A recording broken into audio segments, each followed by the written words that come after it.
In today's episode, Mark asks, you mentioned that direct mail could become more valuable due to artificial intelligence. Could you elaborate on this? How could AI enhance the effectiveness and ROI of things like direct mail and print?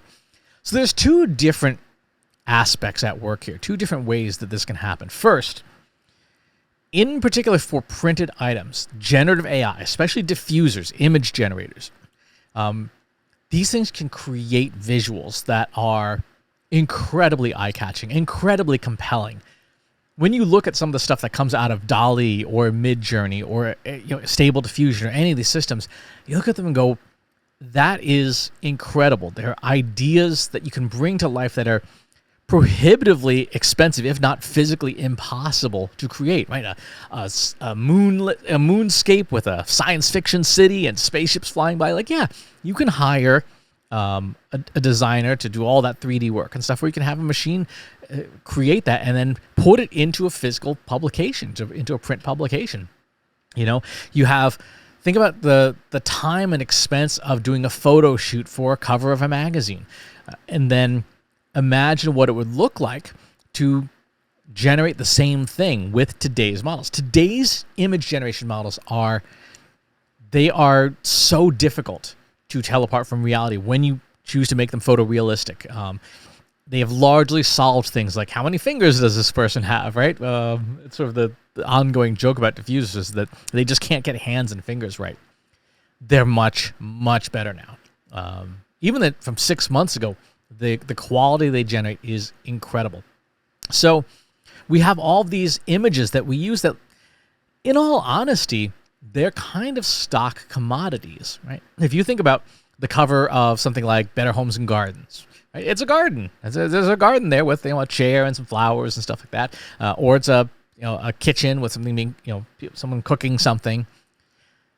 That is commodity content that can be generated by a machine and be just as good as the real thing, and less expensive, less work to do, faster to iterate, and you can, again, do things that might not be possible or might not be within your budget. Right? If I wanted to have a book cover made for an AI book, in fact, I did this recently with my woefully incomplete book of generative AI.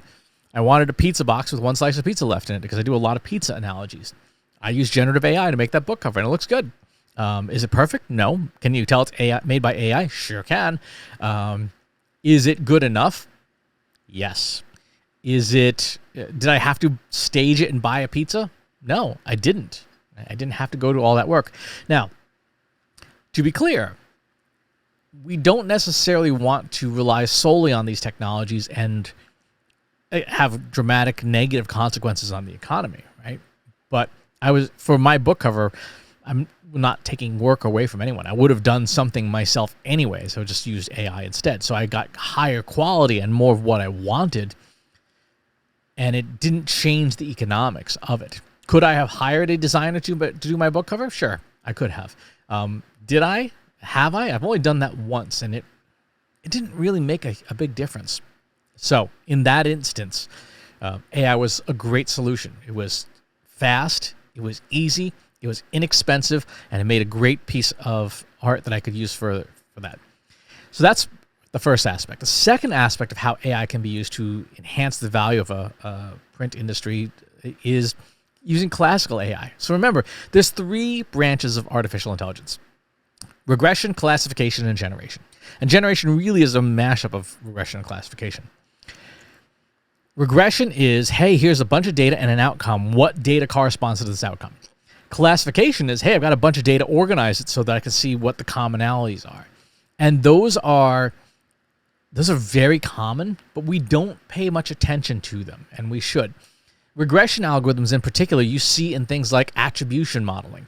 And in the direct mail and print industry, I am constantly astonished at how many people do not a great job of attribution for their direct mail pieces, right? When you get a piece of direct mail, there's no customization, there's no tracking, there's no